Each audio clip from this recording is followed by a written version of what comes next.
அன்பு நெஞ்சங்களுக்கு சஞ்சு மாஸ் வ்ளாகோட அன்பான வணக்கம். இன்றைக்கி பாப்பாவுக்கு லஞ்ச் பாக்ஸ் மெனு என்னென்னு பார்க்கலாங்களா? ரொம்ப சிம்பிள் லஞ்ச் மெனு தானுங்க.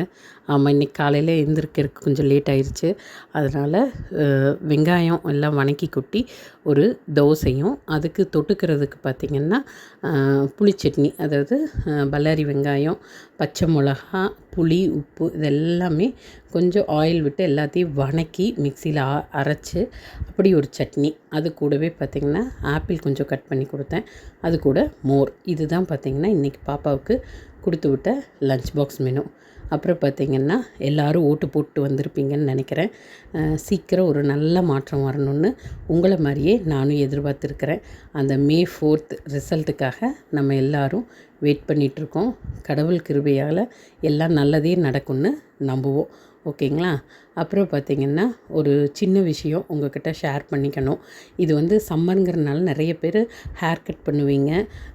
சின்ன பொண்ணுங்களுக்கு லேடிஸ் எல்லாம் ஒரு சில நல்ல கடையாக பார்த்து போய் பண்ணுவீங்க. அது மாதிரி தான் நாங்களும் ஒரு கடையை நம்பி போய் ஏமாந்துட்டோம். அதை தான் உங்கள் கூட ஷேர் பண்ணியிருக்கேன். உடுமலையில் இருக்கிற நேச்சுரல்ஸ் போயிருந்தேங்க. போய் பாப்பாவுக்கு ஹேர் கட் பண்ணிட்டு வந்தோம். அவங்க என்ன சொன்னாங்கன்னா, பாப்பா லேயர் கட் கேட்டிருந்தா. சரின்னு சொல்லிவிட்டு அவங்க பண்ணாங்க. ஆனால் அது லேயர் கட் மாதிரியே இல்லைங்க. பண்ணி முடிச்சுட்டு அவங்க செட் பண்ணி அனுப்பிட்டாங்க, ரோல் பண்ணி. அப்போ பார்க்குறதுக்கு கூட ஓரளவுக்கு இருந்தது. ஆனால் அவளுக்கு ஹேர் கட் பண்ணும்போது எல்லாமே நான் உள்ளே இருந்தேன். எனக்கு பெருசாக அதை பற்றி தெரியாது. ஏன்னா நான் பெருசாக எல்லாம் ஹேர் கட் பண்ணிட்டதில்லை. பாப்பாவும் என்னன்னா ஃபஸ்ட் டைம்ங்கிறதுனால அவளும் இது வரைக்கும் யூ கட்டு அப்படியெல்லாம் தான் பண்ணியிருக்கா. ரொம்ப ஒஸ்ட்டுங்க. அதாவது நல்லா தெரிஞ்சவங்கள வச்சு பண்ணணும். ஏன்னா கொஞ்சம் அமௌண்ட் இல்லை, 1239 ரூபா டேக்ஸோடு சேர்த்து. இப்போ இருக்கிற காலகட்டத்துக்கு இந்த அமௌண்ட் எங்களை பொறுத்தளவில் ரொம்ப பெரிய அமௌண்ட்டு தான்.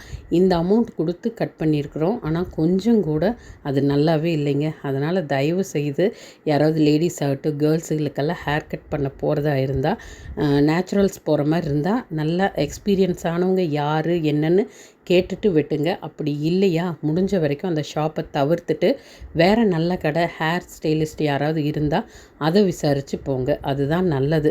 ஏன்னா உள்ளூருக்குள்ளே ஒரு தப்பான கடையை நம்ம சொல்லக்கூடாது இல்லையா? அதனால தான் நான் தெளிவாக சொல்கிறேன், தயவு செய்து. ஏன்னா அவங்க முதல்லையே இல்லைன்னா எங்ககிட்ட சொல்லியிருக்கணும், கொஞ்சம் டைம் ஆகுங்க, ஹேர் கட் பண்ணுறவங்க வேறு இது பண்ணிகிட்ருக்காங்கன்னா சொல்லியிருக்கணும். டக்குன்னு ஏதோ ஒரு பண்ணி இப்படி கெடுத்து விட்டுருச்சு.